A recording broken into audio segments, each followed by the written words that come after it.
Muy buenos días a todas y a todos. Me siento francamente muy honrado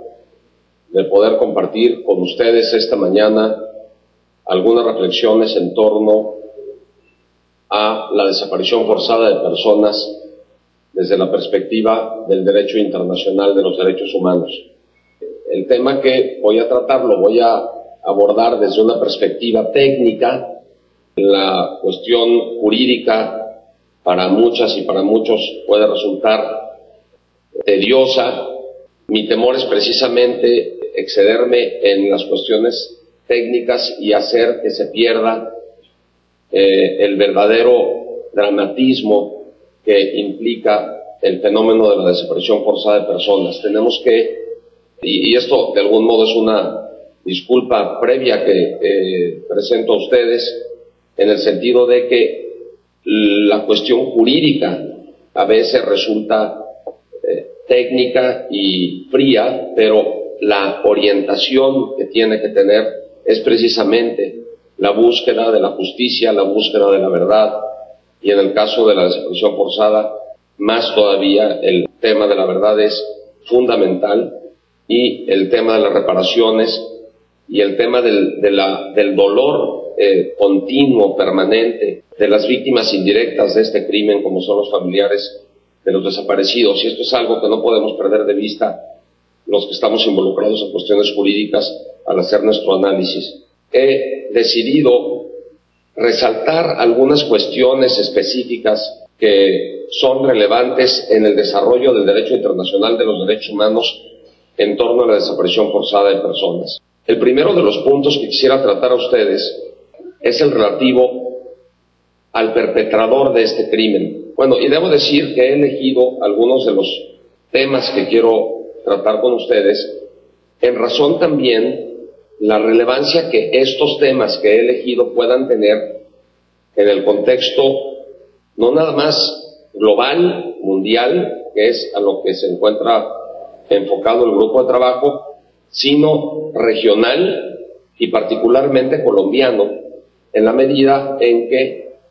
pudieran algunos de los temas que yo vaya a tratar tener alguna relevancia específica en el marco jurídico colombiano o en la realidad colombiana. El primero de los puntos que quisiera tratar con ustedes es el relativo al perpetrador del crimen de desaparición forzada de personas, haciendo una distinción importante. La cuestión relacionada con el sujeto activo del crimen de desaparición forzada ha sido abordada de manera distinta por el derecho penal internacional y por el derecho internacional de los derechos humanos. El derecho internacional de los derechos humanos, constituido por el momento por 3 tratados internacionales, por 2 tratados internacionales y una declaración de la ONU sobre el tema, me refiero a la Convención Interamericana sobre Desaparición Forzada de Personas, a la Convención Internacional para la Protección de todas las personas contra las desapariciones forzadas, que aún no entra en vigor, y es el llamado que muy pertinentemente se está haciendo ahora para que más países, incluyendo Colombia, ratifiquen la convención para que se logre la entrada en vigor de la misma lo antes posible. Y la declaración de 1992, también para la protección de todas las personas contra la desaparición forzada de personas. Estos 3 instrumentos de derecho internacional de los derechos humanos dicen que la desaparición forzada de personas es perpetrada por agentes del gobierno o agentes estatales o por particulares que actúan con el consentimiento o con la aquiescencia o con la tolerancia o con la financiación de agentes del gobierno. Mientras que la definición que de desaparición forzada de personas propone el Estatuto de Roma, mediante el cual se crea la Corte Penal Internacional, nos indica, desde mi punto de vista equivocadamente, que la desaparición forzada de personas puede ser cometida también por grupos políticos, aunque estos grupos políticos no cuenten con el apoyo, la aquiescencia,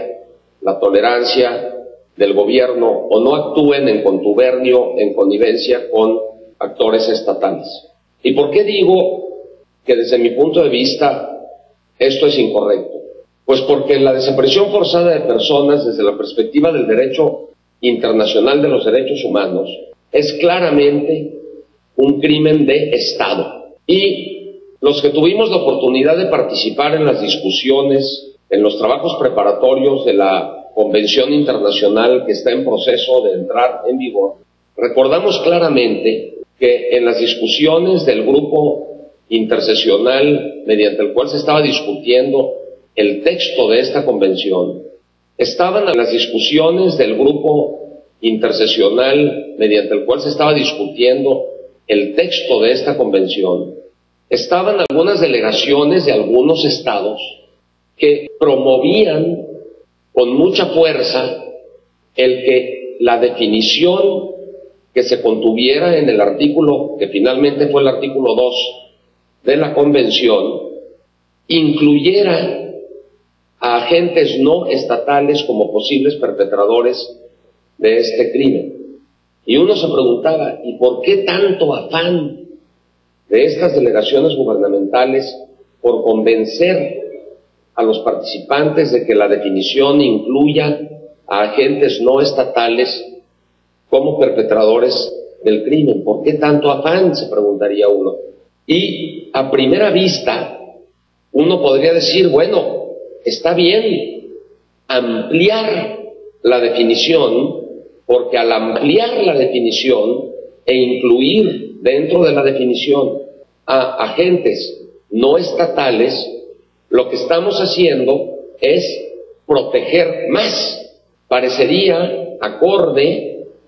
con una orientación, una dirección consistente con el principio pro persona,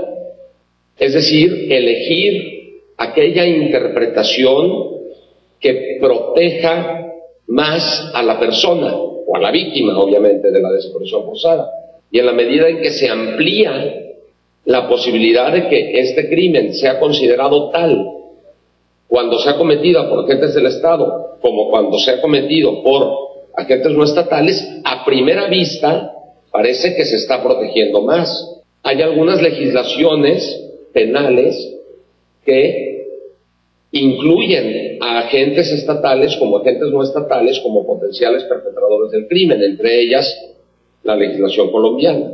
Y el grupo de trabajo sobre desaparición forzada de personas, a raíz de la visita que realizó a este país en el año del 2005, y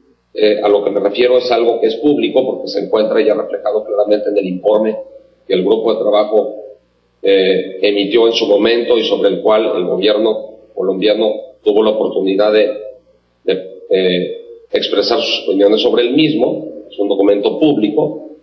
El grupo de trabajo lo que dijo en ese informe en relación con la definición que de desaparición forzada de personas se contiene en algunas legislaciones penales, particularmente en la de Colombia, es que la posición del grupo de trabajo es que este crimen es un crimen de Estado y que no deben de estar incluidos agentes no estatales dentro de su definición, porque aunque a primera vista parece que esto está orientado a la mayor protección de las víctimas, en realidad el efecto que se presenta, el efecto que se produce cuando en la definición, por ejemplo, de carácter penal, la tipificación del crimen de desaparición forzada, cuando en la tipificación del crimen se encuentran a los agentes no estatales como posibles perpetradores de este crimen, el resultado, más que mayor protección a las víctimas, es, dice el grupo de trabajo, la dilución, la reducción de la responsabilidad del Estado respecto de la comisión del crimen. Sucede algo similar con la tortura, por ejemplo. Tortura es cuando agentes del Estado o agentes particulares con la aquiescencia de agentes del Estado infligen dolores o sufrimientos físicos o psicológicos a una persona